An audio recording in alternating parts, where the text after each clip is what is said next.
Did you know that Dr. Monty's factory was planned to be much more than just a simple menu in Black Ops 3 Zombies? Leaked developer files reveal multiple Easter eggs ending in a playable location being concepted. Yes, that's right, we were literally going to play inside of Dr. Monty's factory itself. This is absolutely wild. All of that and more will be unveiled in this video, so stay tuned until the very end. Once again, we're taking a closer look at some of the leaked developer files for Black Ops 3 Zombies that surfaced on Twitter some time ago. There are tons and tons and tons of files in each folder, and sometimes each of these files contains multiple videos worth of information. So expect sporadic content on these leaks to continue for the foreseeable future. Honestly, I'm expecting to be covering this stuff for even a year, maybe even longer down the line. There is boatloads of information, and honestly, it's so exciting. So this time we're going to be taking a look at files from a couple of different maps to follow the trail of Easter eggs that I think not only shifts how I feel about the KN-44 hypercube drawing that many have speculated to be a part of the impossible Easter egg, but also would have led to a much better understanding of Dr. Monty had we gotten it. It begins in Eisendrache. Checking out the file called Concept Forecast for DE, we can see various art concepts that Treyarch had in mind for things in the map, and where they were in the level of production. But if we make our way to the bottom of the list, we can see a few red items, one of which is Dr. Monty's factory blueprint, listed as a minor Easter egg. It seems as though originally they planned to continue with the KN-44 hypercube style blueprints as image scraps hidden across the map, able to be put together to see the full picture. This actually started with Mob of the Dead, where Albert Arlington's comic strip was scattered across the map and we had to piece it together. The community loved that so much it returned on Origins, where the premise will fail, scraps of paper were scattered around the map, which then came full circle come the ending on Revelations. And then we only saw this once in Black Ops 3 Zombies with the Giants, but Treyarch wanted to continue this on future maps, it just never seemed to go beyond the Giants, unfortunately. All of these blueprints would have been used to continually explain more and more concepts of Dr. Monty's powers and abilities, and the various means he would use to make it all work. The blueprint nature of them shows us they were for inventions, and essentially Monty still had to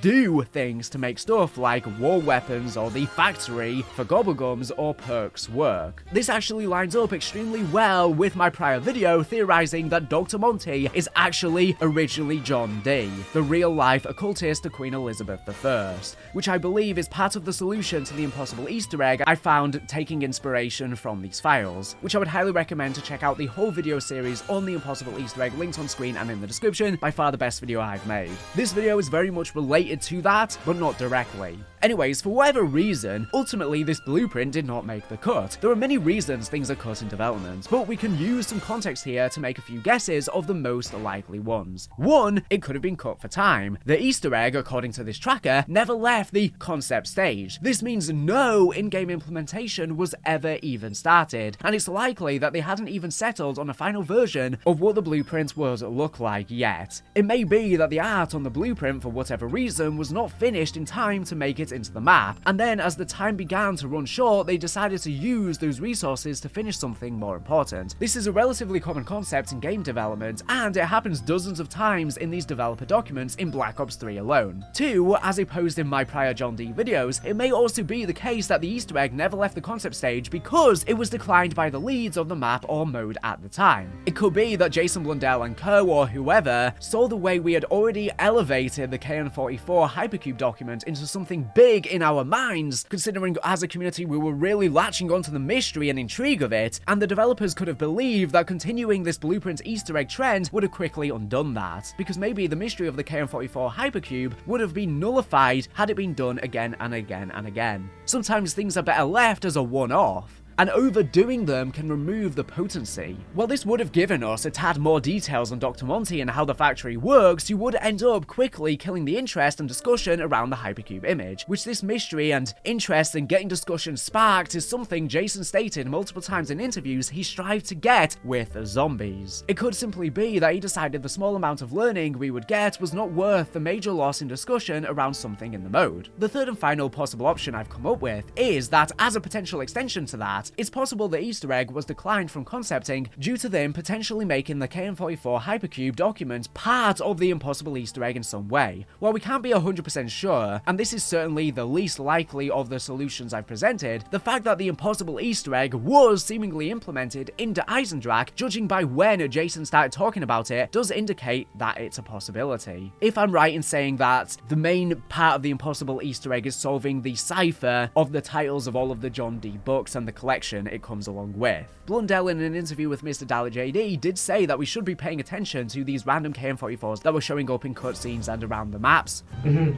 the next one, there's probably a very minute amount of people that would even get this, and this could just be a funny question, but there's a lot of weird KN-44 appearances. Yes. And I was wondering, is that anything that we need to look into, or is that just weird?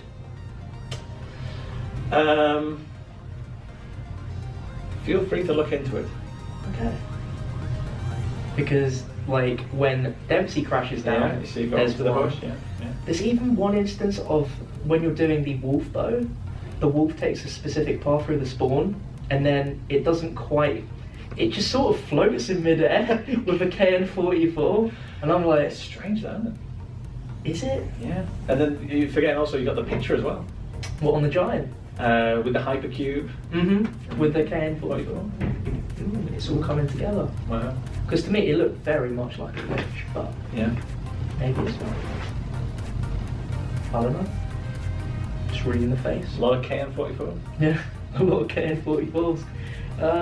Whilst I believe these were just a developer fun nod, and it was just a placeholder to stop the maps from crashing, maybe when Blundell saw all of the community discussion around the KN-44, he retroactively made it important and might have added other Easter eggs in the game to go alongside it, even if there was never an initial plan with the KN-44 being part of anything larger, as was indicated by the interviews with the Treyarch developers and Glitching Queen. They said they were never tasked to do this specifically, they were never told anything about it being part of an impossible Easter egg, but it doesn't mean it couldn't have been retroactively tied in. And I do actually have a video coming up very soon, either before or after this video has already gone live, talking about how the KN-44 Hypercube might actually tie in to the John Dee stuff. I've got some evidence that can kind of lean into the idea and also potentially debunk the idea. I have for and against, but let's continue. But what's fascinating here is how this single cut Easter egg could have set off a domino effect across the entire DLC season. Imagine if the Eisendrache blueprint had made it in, players might have started hunting for similar scraps in every subsequent map, turning it into a season-long scavenger hunt for Dr. Monty related images and slowly uncovering more about him until he finally appeared to us directly on Gorod Krovi. The KN-44 Hypercube already had us buzzing with theories, and adding more fuel to the fire could have elevated the mystery even further. On the flip side, though, it might have oversaturated the concept, making each new blueprint feel less special. Maybe that's another reason it stayed in the concept phase. Keeping the rarity of the Hypercube intact was more valuable than flooding us with extras. But even then, that's only a blueprint. The real meat and potatoes of this discussion begins on Revelations. If we check out the document entitled Rev Ideation Summary, we can see a giant list of ideas for Revelations that Treyarch had in the early stages of development. I'm going to save most of these for a future video on Revelations cut content, since if we discussed everything, we'd be here for hours, and obviously today's topic is just about Dr. Monty.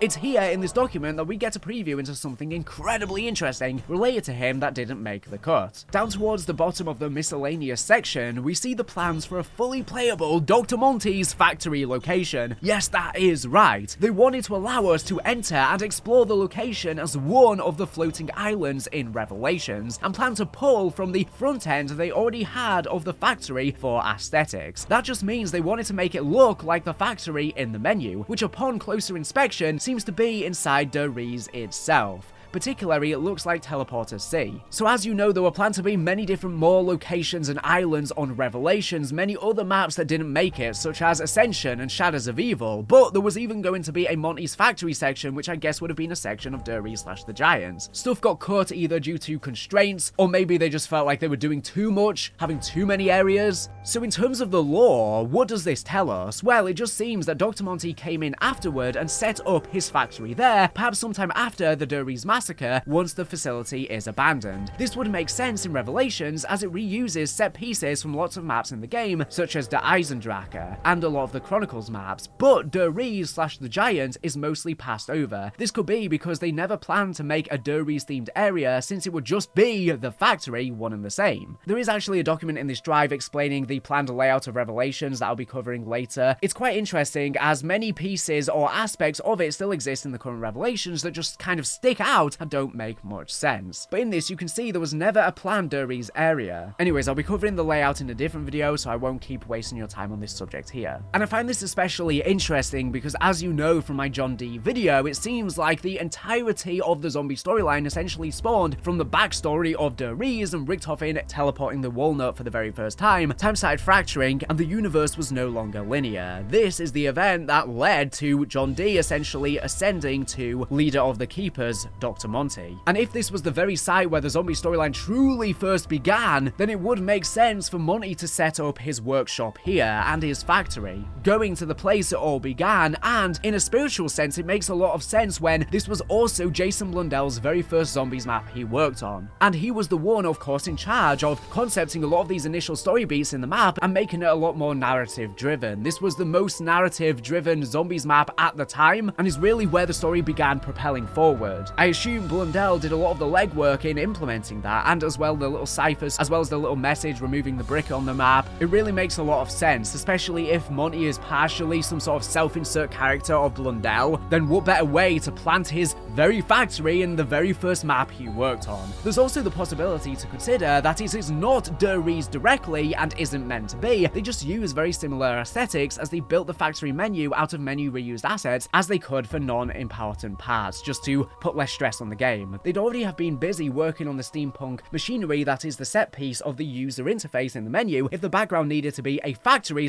/ warehouse style location, the easiest thing to do would be to use a very darkened image and reuse Der Riese's window and lighting assets to make it, especially considering that it is the exact aesthetic Der Riese already has, a factory / warehouse. Now, let's dig a little deeper into what this playable factory could have meant for the gameplay experience. Imagine stepping onto that floating island in Revelations surrounded by the chaotic mashup of past maps, and suddenly you're in this steampunk-inspired hub of Dr. Monty's operations. Maybe it could have been a safe zone, like a hub where you could interact with his inventions, like a working version of the perk machines or gobblegum dispensers we see in the menu. Or perhaps it could have been a gameplay zone with the zombies pouring out of malfunctioning machinery as a nod to Monty's imperfect control over his creations while at war with the Shadow Man. It's also possible we could have somehow used this location to acquire free Mega Gobblegums, as that was the planned reward for the super Easter egg in the game, which I have already done a video on, which will be linked on screen and in the description, and this got cut unfortunately. Either way, this location was going to be somewhere we could either see or explore in Revelations, but didn't seem to make the final cut. They also say that it would have been a nice payoff to the Dr. Monty storyline, seemingly suggesting that we'd get some real payoff and conclusion to Dr. Monty's arc across Black Ops 3 here. This means we would have likely seen much deeper information and lore on him here than anywhere else, maybe some specific radios or ciphers or messages from Monty here, perhaps even enough to have accurately drawn the conclusions about John D back during the game's life cycle and not 8 years later. Moreover, we may have seen more of those blueprints like the KM44 Hypercube or the one cut from the Eisendrache. Maybe we could have actually seen them here, just scattered in this area. Of course, we do see in the comic book strips him drawing it directly. Maybe this could have been concepted initially to even be in the factory itself. Perhaps had both of these Easter eggs not been cut, we may have continued to see blueprints all throughout the DLC season, explaining more aspects of Dr. Monty and his magical technology. If the Eisendrache had gotten its image, and us the community reacted well to it like we did with the Giants one, it's possible that Zetsubo Noshima and Gorod Krovi would have too. All of these culminating in the visible factory in Revelations. Or maybe only Zetsubo would, since maybe it wouldn't have been so necessary on Gorod Krovi with us hearing from him directly. Okay, Nikolai, Dempsey, Takeo, I'm only talking to you right now. Richthofen, you can't hear me, see? However, for whatever reason, this content was left on the cutting room floor, leaving Dr. Monty as quite the enigma even by the end of Black Ops 3 Zombies, with his potential origins potentially never even being realized until recently. I think it's so interesting to find this out because a large part of what makes Dr. Monty so interesting and worthy of discussion even now is how little we know about him, and has been why these recent videos I've been making have been so fun. The only reason we are talking about any of this is because it gives us insight into him that we just didn't have before. All of these documents seem to suggest that a lot of that cryptic, enigmatic energy that Dr. Monty has was essentially by accident. They had plans to further expand on his lore and character, and most of them simply never came to fruition, maybe intentionally or unintentionally, leaving us with a character who is mysterious, perhaps to a fault. Many people dislike the end of Black Ops 3 and 4's plot because of how little sense Dr. Monty's actions really seem to make, and how little insight we have into what it was he really wants or is trying to do. Now personally, I think it's great. The level of ambiguity with Monty's character is just right. There's enough we don't know, and enough we do know. And even without knowing his full character, just from a human perspective of perpetuating the cycle because he didn't want to die, everyone can relate to that. And him wanting an idyllic view on the world that is just unattainable. Again, everyone can relate to that, to some extent. And anything we do learn about Monty's character or motivations in Black Ops 4 is essentially just Nikolai spouting exposition to us right before we cross the finish line in Tag de Toten. We never even fight him or confront him directly, the most we see is him devouring Maxis. It's wild to think had a lot of this happened, we'd likely have a far different understanding of Dr. Monty and exactly how he was influencing aspects of zombies. But as a result, probably be far less interested in discussing it. There were once pages of forum posts of people discussing how the teleporters might work and what the walk chalk about return through ether could mean to that under ease. Or salvation lies above, there's a depiction of going through above to Agatha in the house, even on Shino Numa. But now that we've had that thoroughly explained in later games, the idea that shooting through the ether is how teleporting works is something that's rarely discussed at all. But like I said earlier, Jason has mentioned that he strived to encourage that air of mystery and discussion, so maybe, as much as I wish I had seen this, or as cool as it would have been, cutting this could have ultimately been the right call. It's not for me to say, I suppose, but I'd love to hear your thoughts on it. I guess now that we've had these hard drive leaks, it's completely changed the perspective of everything. To me though, it's only added to the discussion, especially because it is so long later. I feel if this came out obviously during the closer release of Black Ops 3, then it probably would have ruined a lot of what that game had, but because it's literally almost a decade later, it feels like it's now fair game, and it's reigniting new life in the game and the discussion surrounding it, I suppose. But I'd love to hear your thoughts on it. Would you have preferred Black Ops 3 have all of this stuff and more detail on Dr. Monty as a result, or do you think leaving him as such a mysterious character and thus platforming discussion like this and the John D videos about him nearly 10 years into the future was the right call? Let me know your thoughts down below, and let me know if you have a specific request for maps to look at the design documents for to find more content for future videos. There's even stuff on the Nightmares mode, for example, but I'm not sure how many people would want to learn about that. But anyways, thank you for watching the video. Make sure to subscribe if you're not here for the latest and greatest Call of Duty news and information. So anyways, thank you for watching, and bye.